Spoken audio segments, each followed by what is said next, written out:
bienvenue sur ma chaîne. Donc aujourd'hui, je vais simplement vous faire une vidéo discussion pendant que je peins. Donc je vais vous présenter le bébé que je suis en train de peindre actuellement. Alors j'espère que vous verrez bien parce que j'ai la lampe qui est juste au-dessus, donc ça peut refléter un petit peu. Et je suis juste à côté de la fenêtre. Donc c'est le kit de Anne Timmerman.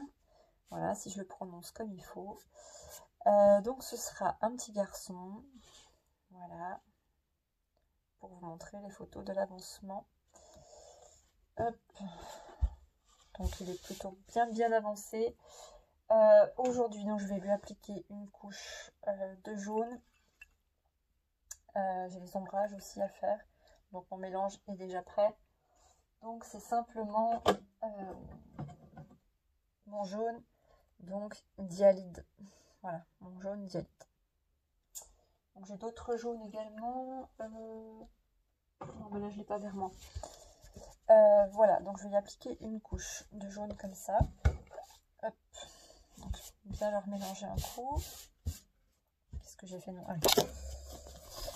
Oui, donc voilà. De base, je voulais vous refaire une vidéo parce que comment je vous ai déjà fait plusieurs vidéos avec des tutos, on va dire assez complets.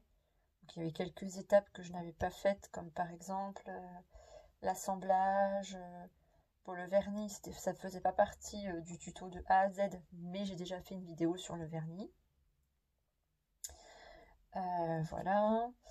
Mais je vois qu'il y a encore quelques personnes qui ont du mal avec les mélanges de peinture. Donc je pensais refaire un tuto, on va dire, de A à Z. Je vais essayer, on va dire spécial débutant. Alors je vais essayer de ne pas faire trop de mélange. Essayer de vous montrer avec certaines bases, pas avec énormément de mélange comme je fais d'habitude. Donc je vais y réfléchir, je vais voir comment je peux faire.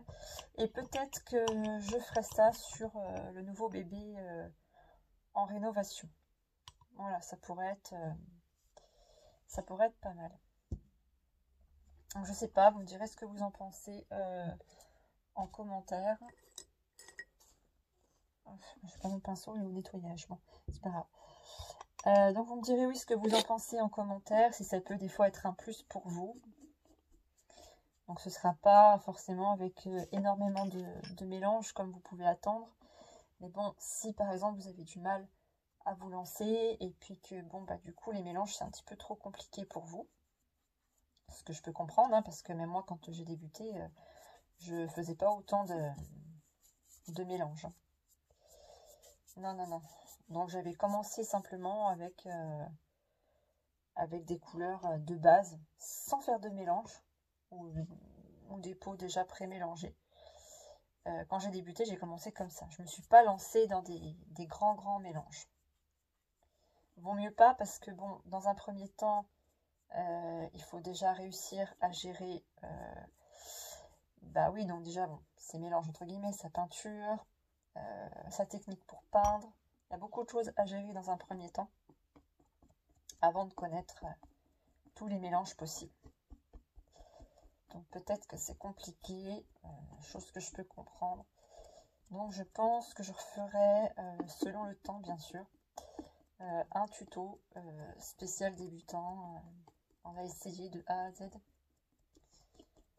Voilà. Avec sans trop de mélange. Pour voir ce que ça peut donner. Si toutefois bah, vous y arrivez mieux avec moins de mélange, ce que je pense tout à fait possible. C'est vrai qu'il y a tellement de mélanges de peinture possibles que des fois quand on débute on se dit oui je vais essayer ça, ça a l'air trop bien et tout. Ouais, mais avant d'essayer plusieurs mélanges, il vaut mieux rester sur des bases pour commencer. Et, pourquoi pas. Et après par la suite oui, commencer à faire d'autres mélanges pour avoir un bébé encore plus réaliste.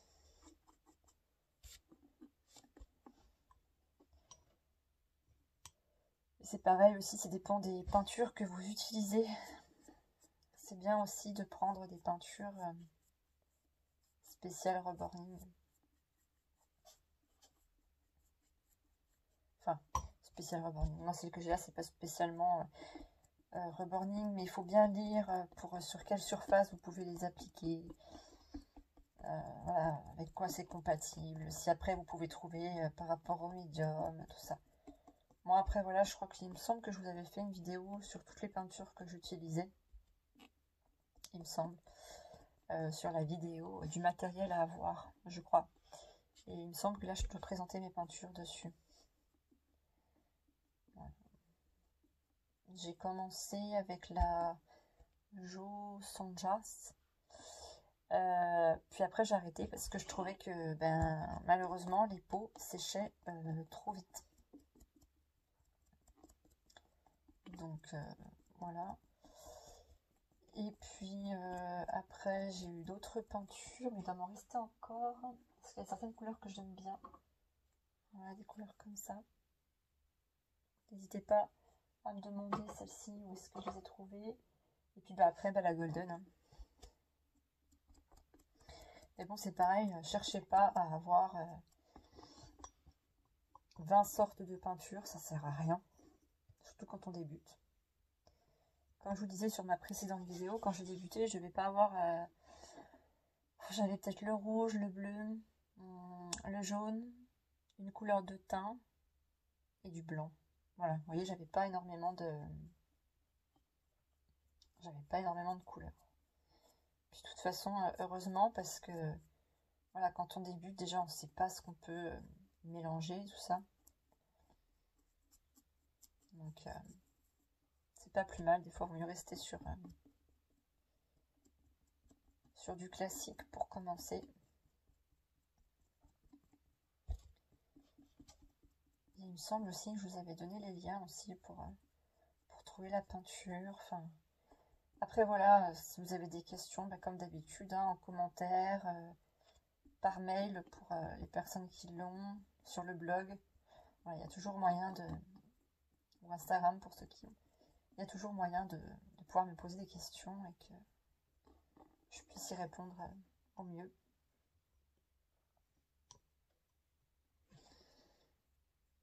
Mais voilà, il faut pas vous stresser parce que vous n'arrivez pas à faire des mélanges. Mais cherchez pas à faire des mélanges dès le début, à vouloir atteindre telle et telle couleur.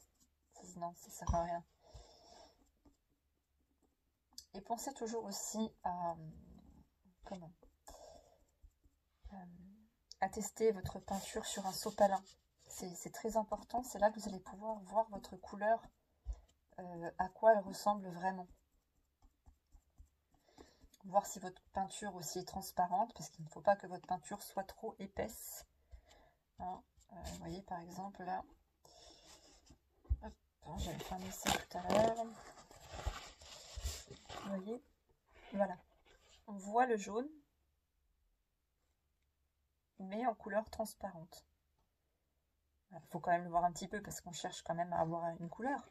Mais voilà, on ne cherche pas quelque chose de jaune tout de suite. Par exemple, quand on regarde le tube, je vais l'ouvrir parce que vous ne verrez pas. Quand on regarde le tube, vous voyez, on ne veut pas un jaune comme ça. On ne peut pas appliquer ça sur son rebord. C'est pas possible. Déjà de 1, vous allez voir que vous ne pourrez pas l'étaler. Vous allez avoir des taches. Puis c'est pas ce qu'on recherche. Il vaut mieux avoir un petit peu de patience. Oups. Et voilà, refaire plusieurs couches.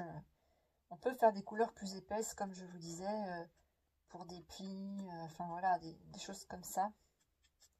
Des veines à la limite. Mais pas pour... non, pas pour des couches fines comme ça pour la peau. C'est pas possible. Son petit pied.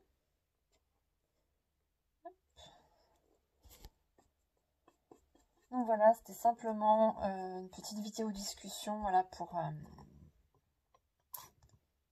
parler un petit peu des mélanges de peinture et puis les personnes aussi qui souhaitent se lancer dans le reborning.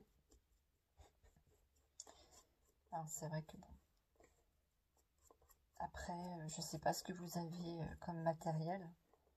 Et comme je vous disais, de toute façon, j'avais fait une liste, enfin pas une liste, une vidéo du matériel à avoir. Alors bien sûr, là c'est ce que j'ai moi à l'heure actuelle. Et encore depuis la vidéo, j'ai encore repris d'autres matériaux. Mais voilà, quand on débute, vous n'avez pas forcément besoin de tout ça. Prenez quelques pinceaux, quelques éponges, des récipients, un kit. Voilà, tout ce qui va forcément avec le kit. Hein. Quelques peintures, du sopalin, voilà. Et puis pensez toujours à avoir un petit bol d'eau comme ça à portée de main. Vous voyez, vous prenez un petit bol comme ça, vous remplissez un petit peu d'eau avec toujours une éponge neutre à côté. Comme ça, dès qu'il y a une erreur, hop, on plonge et puis on peut tout de suite estomper, quoi. Faut pas attendre parce qu'il est vrai qu'avec l'acrylique, voilà, ça sèche très vite.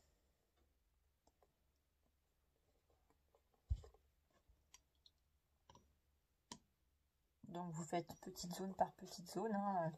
Voilà, moi je fais déjà mes pieds, tout tranquille. Puis après, maintenant, je fais tout le reste de mon membre.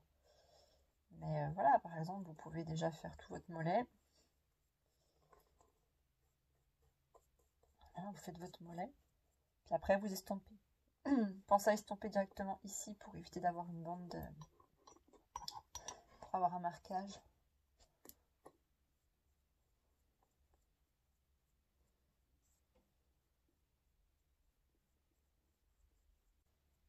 Hop.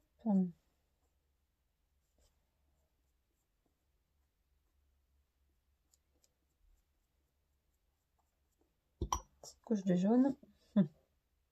Voilà. Vous voyez, il n'y a pas de... faut pas que la peinture coule. C'est simplement une fine couche. Puis après, on vient avec notre éponge.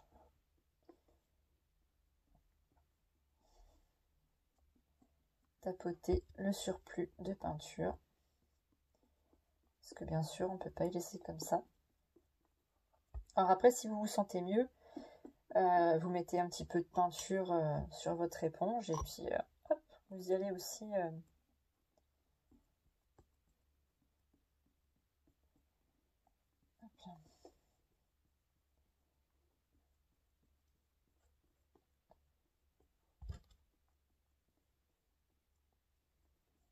Voilà. Mais quand vous appliquez comme ça, enfin pardon, quand vous estompez, il ne faut pas qu'il reste de la peinture à quelques endroits. Voilà, il faut que ça paraisse comme si c'était sec. Bien sûr en surface, hein, là c'est pas sec du tout. Mais voilà, comme si en surface. Puis vous vous mettez à la lumière comme ça, puis vous allez voir. Vous verrez les endroits où il reste un peu de peinture. Hop, bon ben moi je vais continuer de mon côté avec les autres membres. Donc voilà, donc j'espère que cette courte vidéo vous aura plu. Donc je vais essayer de mettre en place ce tuto dès que possible. C'est vrai que là j'ai pas mal de travail à terminer. Mais dès que possible, ben, je fais ça. Peut-être sur le bébé en rénovation, pourquoi pas. Je vais voir. Ça pourrait être sympa. Donc voilà, donc n'hésitez pas en commentaire ou sur mon blog ou sur Instagram à me poser vos questions. Je répondrai au mieux avec plaisir. Voilà, continuez aussi de vous abonner, à partager la chaîne pour qu'on puisse faire ce jeu concours. Pour celles et ceux aussi que ça peut intéresser, hein, ça peut être sympa. Donc je vous remercie de me suivre et je vous dis à très vite pour une prochaine vidéo. Bye!